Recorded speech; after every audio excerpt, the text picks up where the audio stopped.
Hey everybody, and welcome back to Inside Gaming. Toxic behavior is an ongoing problem in video games, and in recent years, Blizzard has made headlines when it comes to fighting abusive behavior by its players. Well, for some of its games. More on that in a second. Last year at GDC, Blizzard got a lot of praise for implementing a system in Overwatch that it said had a huge impact on cutting toxic behavior. They stopped selling the game. Yeah, it's called an endorsement system, and it let players reward others for positive behavior in the game and also report negative or disruptive actions. Huh. So Brian, you're our toxic video game expert. You're a resident nightmare. Yeah, so at GDC, Blizzard research scientist Natasha Miller said that disruptive behavior is any negative behavior that disrupts the core intention of the game.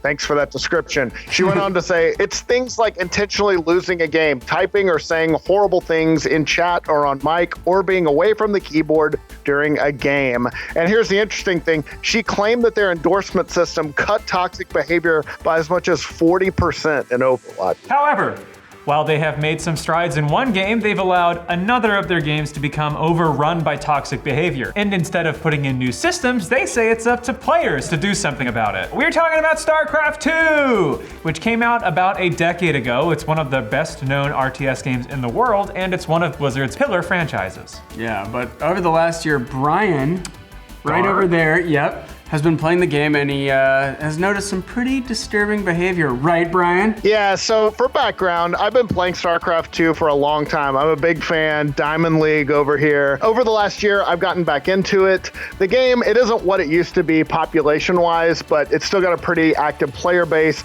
I still love playing it, but I noticed that the game's general chat, it's just now a completely unmoderated, just a cesspool. And I'm not new to the internet. Like, I know how this goes, but it's sort of jaw-dropping how horrible it is. Anytime you go on the internet, you expect to see some insane, hateful, whatever but then occasionally you do just step into like another world. Oh yeah. And here are some examples of what Brian found. And we want to be clear, this is a very small fraction of what we found.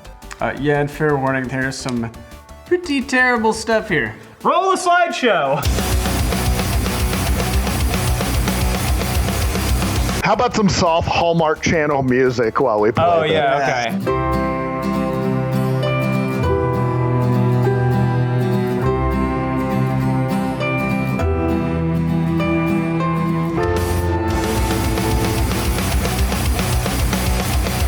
And now, Connor, you endorse these people, you said. No. Anyway. I believe in free speech, freedom of speech. Oh, okay. We found all of Autumn's alts. So what struck me is it runs the gamut. Racist, anti-Semitic, sexist, homophobic chatter. Basically the stuff you'd find on 4chan, and it's constant. So over the last year, not just 1 or 2 days, I've just noticed a steady stream of it whenever I've been playing. And I want to be clear, this isn't private messages like somebody cussing you out after a match or saying they're going to your mom. What? This is a general chat. That's what everyone sees when they log into the game. It's basically the main lobby of the game. Needless to say, this stuff is against Blizzard's own code of conduct for players. It states that players may not use language that could be offensive or vulgar to others. It also says that hate speech and discriminatory language is inappropriate, as is any obscene or disruptive language. Threatening or harassing another player is always unacceptable regardless of language used.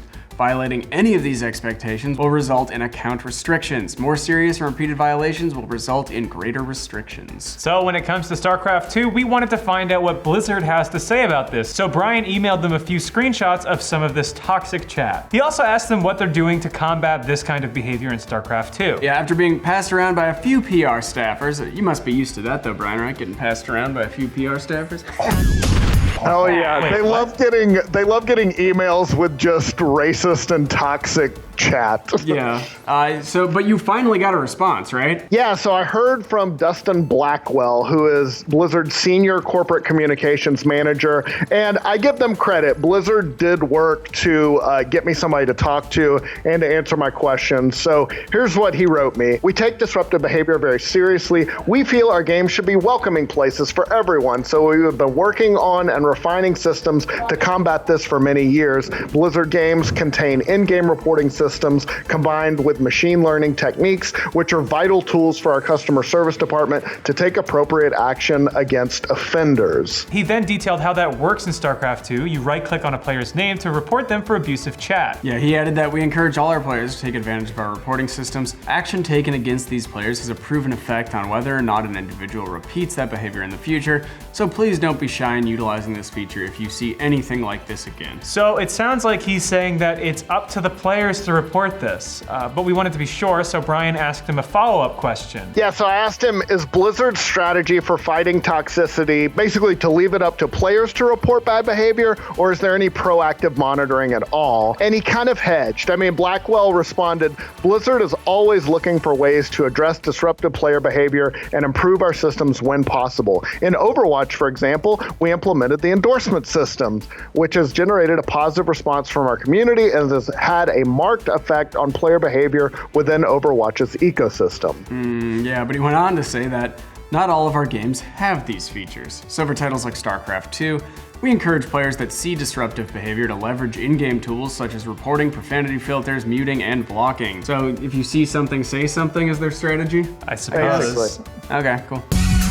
So for all the positive press they got about the endorsement system in Overwatch, they didn't feel that it was necessary to implement it in StarCraft 2, even though they said that it was very effective in cutting toxic behavior. Now again, StarCraft 2 is a much older game than Overwatch, and it's safe to assume that it has far fewer players. But this kind of toxic behavior is happening in other Blizzard games too. There have been lots of reports over the years of toxic chat in World of Warcraft. We found several posts in the WoW forums talking about racist chat in various channels. Ooh, yeah, one player, Zyrantheon, posted last year that the game's trade chat was full of racism and that it made them quit the game, saying, it's literally harming my psyche to play WoW at this point. I have to unsub. Thanks for the fun, ruined by racism. Oh boy. Yeah. Another WoW player, Sinestria, wrote in September that Blizzard should, quote, take an active role in moderating their product. They added toxic players constantly bombard chat channels and zone with filth, perversion, racism, and hate. This is not a suitable environment for paying customers. Certainly not a suitable environment for children, and a large demographic of the player base is under the age of 16. Oof, yeah, it feels like Activision Blizzard just doesn't want to devote the resources to actively moderate their games, which is a bit surprising for a company that had nearly $6.5 billion in revenue last year. Yeah, but paying somebody like $15 an hour to watch the chat, that's just a bridge too far, apparently. They can't afford it. Best case scenario, 15. After the layoffs, are you kidding? Maybe that's who was laid off. It was just all their mods. Yeah, right. Now, obviously, toxicity is a problem that goes beyond any one game or any one company, right, Brian? Yeah, so people have talked a lot about combating it. Last year, Xbox boss Phil Spencer announced that Microsoft was launching an industry-wide initiative to fight toxicity, abuse, and harassment. He said that gaming must be a safe environment, creating community is shared work, and protecting community is essential work. Yes, Xbox Live Chat, definitely a bastion of togetherness and tolerance. Yeah, good luck, I guess. EA also has vowed to do more to fight toxicity, quoting stats that claim nearly 60% of players have been bullied in an online game. They even convened a group of people called the Building Healthy Communities Summit at EA Play 19 last year. They said that combating in-game bullying and toxicity is a major focus for us across all of EA. EA also said they were committed to working with players and, quote, exploring new toxicity tools and in-game features to more easily manage and effectively report disruptive behavior in our services. Have they tried telling them to grow up? People getting bullied? Cry about it? Yeah. I don't, just a thought. So it seems like everyone says the right things, but when it comes to Blizzard, their interest in fighting toxicity seems to depend on the game. Yeah. When it comes to Overwatch, they've been very active about policing behavior. Last year, they punished 18,000 South Korean accounts for behavior like throwing games, bad language, and harassment, and they publicly listed the accounts on the game's forums. So in some cases, it definitely seems like Blizzard can be proactive about fighting bad behavior, but in the case of StarCraft 2, not so much. Yeah. During her speech at GDC last year about reducing toxicity in Overwatch, Miller said that she was happy with the results of their new endorsement system and said that they'd keep listening to feedback and improve it in the future. But it's pretty clear that when it comes to their less popular games like StarCraft 2, fighting toxicity is not as big a priority. Also, I mean, they know where their bread is buttered. Those racists have been paying the Blizzard bills for 20 years now. Oh yeah, Vitriol keeps the lights on in Irvine. The Overwatch people, they're newcomers. Yeah, if you're playing StarCraft 2, you're an old school harasser. Exactly, you're a classic style bully. Yeah, I don't know. It's kind of a bummer. I do appreciate Blizzard in getting back to me, but overall, yeah, I don't know if they really are serious about cleaning up that game because, yeah, if they got rid of all of them in StarCraft 2, I don't know if there'd be any people left, to be honest. It is a show in that game. Not saying everybody, but enough of them. It's just, I can't imagine like a new player coming into that environment. Has it warded you off the game at all? It makes me feel gross playing it, to be honest, because it's, it just feels like there are no repercussions for anybody. And I feel like I've reported people, like I've even gotten to that point where I've reported people, but I haven't really noticed a change, to be honest. Yeah, I mean, I think that's the thing is like, because it is very easy to just be like, well, just ignore it or who cares, whatever. And it's like, yeah, I mean, that is true. Like you can just not look at it, but you also feel weird just being in a game that it seems like everyone else playing sucks. Yeah, it's like, do I want to be associated with this? Exactly, yeah. It's like being in an online game and you're not even speaking or listening, but then some other people on voice chat find out that there's a woman on mic.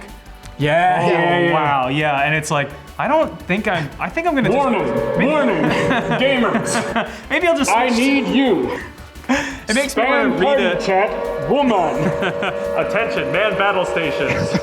Yeah, BioWare and Blizzard are two of the most storied developers in video games. Each has a long history that includes some of the most recognizable franchises in the industry, from Mass Effect to Warcraft to Dragon Age, Baldur's Gate, StarCraft, and Diablo. But each company had its worst year ever in 2019, leaving questions about both of their futures going into a new decade. Oh no.